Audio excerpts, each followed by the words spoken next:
I was still holding my diploma when I learned the truth. My family hadn't gotten stuck in traffic on my graduation day. They were at a backyard BBQ laughing around a grill while I stood alone in my cap and gown. 2 days later, my mother showed up at my apartment, calm as stone, and told me I owed them $20,000 for raising me. I thought that was the moment everything snapped between us. I was wrong. The real breaking point came when they returned with a truck and discovered something they never expected. Would you believe what happened next? Stay with me to the end. My name is Savannah, and for most of my life I believed that if I worked hard enough, stayed quiet enough, and carried enough of the weight, my family would finally see me. I grew up in a small corner of Seattle where the walls were thin, the bills were always late, and love sounded more like responsibility than comfort. I learned early that being the older daughter meant filling in the gaps no one talked about. By 15, I was wiping tables at a neighborhood diner to help cover utilities.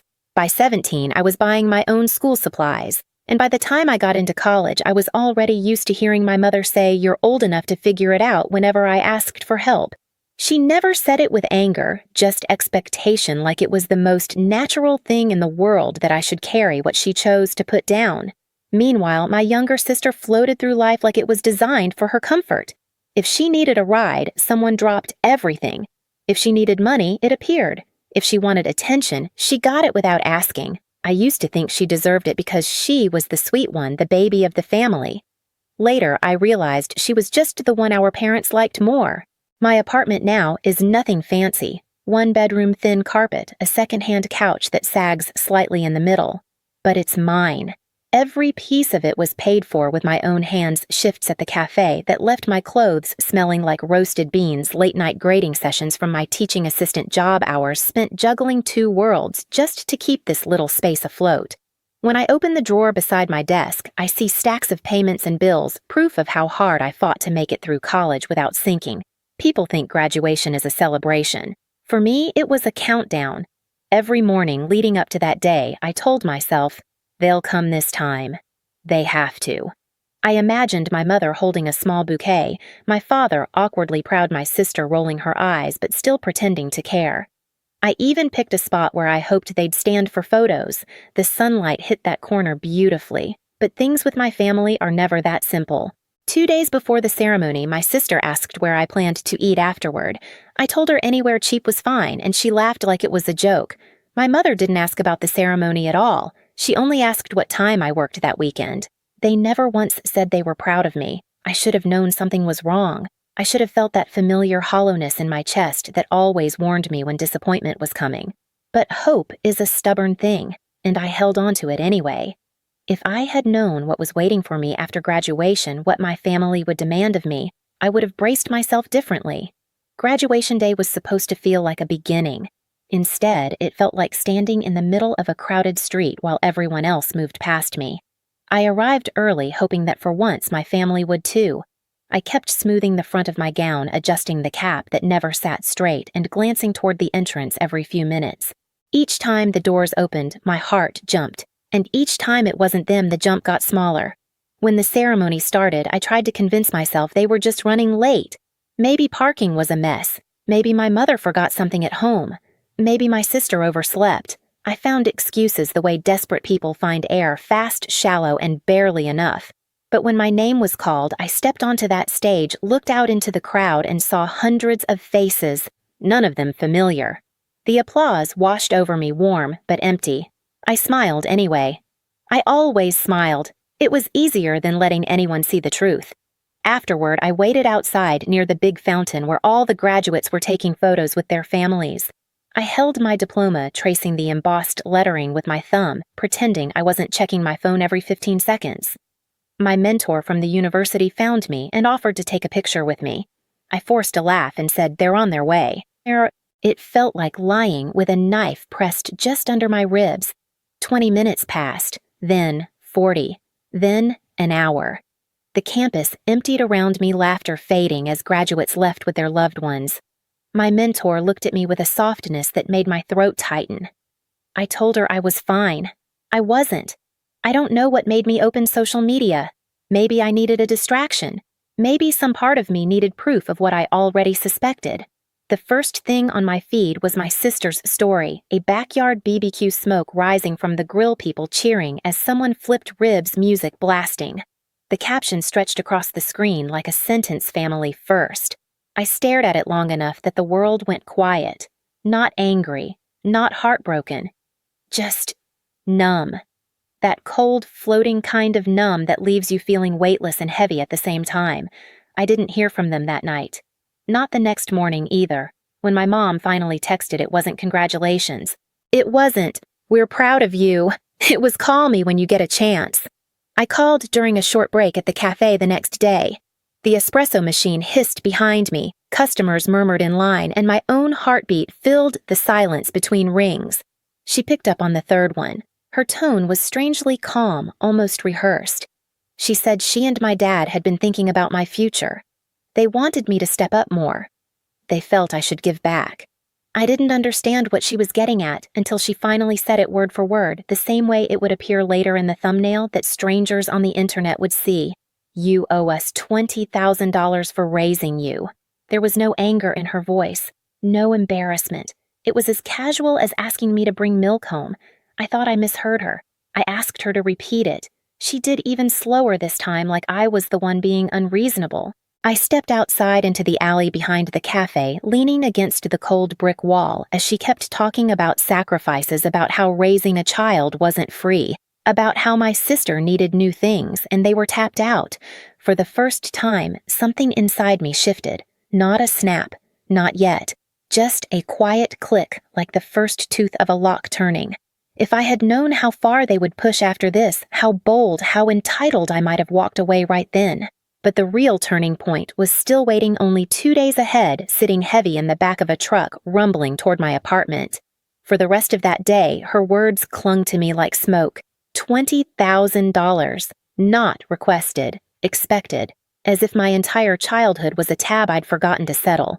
I walked home after my shift with the kind of tired that settles in your bones, the kind you can't sleep off. Inside my apartment, I sank onto the couch and stared at the folders stacked beside my desk. Payments, bills, tuition statements, loan records, all the proof of every hour I had worked, every sacrifice I had made, just to stay afloat. I opened the drawer and pulled them out one by one, laying them across the table like cards in a game I never agreed to play. 4 years of late-night shifts. 4 years of buying the cheapest groceries I could find. 4 years of doing everything alone. If anyone owed anyone, it wasn't me owing them. But guilt is stubborn. It moves like a shadow. Even with the evidence in front of me, I could still hear my mother's voice in my head, steady and certain. "You should be grateful. We raised you. That's worth something." I sat there for hours long after the sun slipped behind the buildings, trying to figure out how a family could look at their daughter and see a bill instead of a person. For a moment, I almost convinced myself to let it go, to avoid confrontation like I always did. Then my phone buzzed. It was a message from my sister. We talked. "Mom said you'll pay it. Just send it this week so we can cover some things." Some things, meaning her things, her wants, her lifestyle. I put the phone face down and let out a breath that felt like it had been held for years. I wasn't angry yet, not in the explosive way. It was quieter, sharper, the kind of anger that steadies your hand instead of shaking it. That was when I realized the collapse had already happened. Not between me and them, but inside me, every excuse I'd ever made for them, every justification, every scrap of hope that they might someday show up when it mattered. It all fell apart in that moment, and in the empty space that collapse left behind, something new settled in. A boundary, a line. I picked up my phone and typed a single word. No, I didn't add explanations. I didn't soften it. I didn't apologize. Minutes later, my mother called. I didn't answer. She called again, then again. The tone of her voicemail shifted each time from confused to annoyed to furious. My father tried next, his voice stern, demanding. I put the phone on silent and watched the calls stack up like proof of their entitlement. The next morning, I woke to a final message from my mother. "If you won't pay, it said we'll come get what we need." For a second, I thought she meant furniture or appliances, something practical. But when she added, "We'll bring the truck," a cold knot formed in my stomach. They weren't coming to talk. They were coming to take. and for the first time in my life, I felt something powerful rise in me, not fear, not guilt, but readiness. If they were bringing a truck, they were about to learn exactly what I had left for them. They showed up on a Saturday morning just after 9, when the hallway of my building was usually quiet except for the hum of someone's dryer down the hall. I heard the truck before I saw it, the low, heavy rumble vibrating through the thin walls like a warning. When I stepped to my window, I saw it parked across the sidewalk, blocking part of the entrance. My mother sat in the passenger seat, arms crossed. My father climbed out first, tugging at the tailgate as if he owned the entire street. My sister followed, phone in hand, recording like she was about to witness entertainment. For a moment, I just stood there, watching them from the second floor, feeling the familiar pull in my chest, the old instinct to shrink, to brace myself to get ahead of their mood before it hit me. But something in me stayed perfectly still, like the calm before a storm I was finally ready for. A knock rattled my door. Not polite, not hesitant. My mother's voice followed, sharp and clipped. "Savannah, open up. We're not playing games today." I opened the door only halfway. My mother pushed it wider without asking, stepping inside as if the apartment was her property. My father came in behind her, already scanning the room as if deciding what he would take first. My sister lingered at the doorway, the camera still rolling. So my mother said, looking around like she was disappointed by how tidy everything was, "Let's make this easy. You owe us $20,000, you said no, and now we're here to collect what balances that out." Her casual tone was worse than yelling. It was entitlement distilled, delivered like a business transaction she'd already decided was final. I stepped back toward the table where I'd laid everything out the night before. Payments, bills, tuition statements, loan records, proof, the paper trail of 4 years of survival. "You're not taking anything I said," my father scoffed. "You don't decide that." "Yes," I said quietly, "I do." My mother's eyes narrowed the way they always did when control slipped out of her fingers. "Don't make this harder than it needs to be." I reached for the folder and set it on the table, flipping it open so they could see. "Everything I paid," I said. "Everything you didn't." My sister lowered her phone a little, her expression shifting as she realized this wasn't going the way she expected. My mother crossed her arms, impatient. "We're not here to argue math, Savannah. It's not math," I said. "It's truth."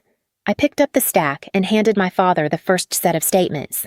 "Here, rent, not a single month from you. Another stack, utilities, groceries, my textbooks, nothing from you. Another, tuition payments, scholarships, jobs I took while you told me to figure it out." My father flipped through them, his face tightening. My mother didn't reach for anything. She just stared at me like she was waiting for me to break. But I didn't. Then came the moment I'd planned for. A knock at the door behind my sister. She turned, startled. Standing there was my mentor from the university, hands clasped, expression steady. I had called her that morning, quietly asking if she could stop by. She'd seen everything I'd worked for, everything I'd sacrificed, everything my family didn't show up for. She stepped inside. "Is everything okay here?" My mother bristled. "This is a family matter." My mentor looked at me instead of her. "Savannah asked me to bring something." She pulled out a sealed envelope and placed it gently on the table. Confirmation of her academic records and financial aid history. My mother flinched just slightly. I opened the envelope so they could see the summary inside. My scholarships, my work-study hours, the support the university provided, the part-time wages documented, every piece of evidence showing how little they had contributed. My father's jaw clenched. My sister lowered her phone entirely now. My mother tried one last card. "We still raised you," she snapped. "That has value." I met her eyes. "Then why didn't you show up for the one day that value mattered? Silence. Real silence. The kind that flattens everything in the room." My mother's face hardened. "Get your things," she told my father. "We're leaving." My father didn't move at first. He kept flipping pages even though he wasn't reading them anymore. Finally, he set them down and walked out without another word. My sister lingered, looking at me like she wasn't sure what to say. Eventually, she followed them, the phone limp in her hand. From my window, I watched them climb into the truck. The engine started, the tailgate slammed, and then slowly the truck pulled away empty. They had arrived ready to take pieces of my life with them. They left with nothing. When the truck disappeared down the street, the quiet in my apartment felt different, lighter, almost weightless. I closed the door slowly, letting the latch click like the final note of a song I'd been trying to end for years. For the first time, I didn't feel guilty. I didn't feel obligated. I didn't feel like a debt someone else was waiting to collect. I felt free. I gathered the folders on the table not because I needed the proof anymore, but because they finally meant something new. My survival, my work, my life. Later that afternoon, I walked to the hardware store nearby and bought a new lock, the kind with a solid click and a clean finish. As I installed it, the metal felt cool under my fingers, grounding steady. When the deadbolt slid into place, it felt like drawing a line across my entire past. In the days that followed, I kept waiting for the familiar tug of guilt to return, but it didn't. What stayed instead was a steady, quiet pride proof that choosing myself wasn't selfish, just overdue. My family may have walked away empty-handed, but I walked forward with something they could never take back: my boundaries, my future, my voice. If this story hit a nerve for you, tell me in the comments. And if you want more stories like this, make sure to subscribe.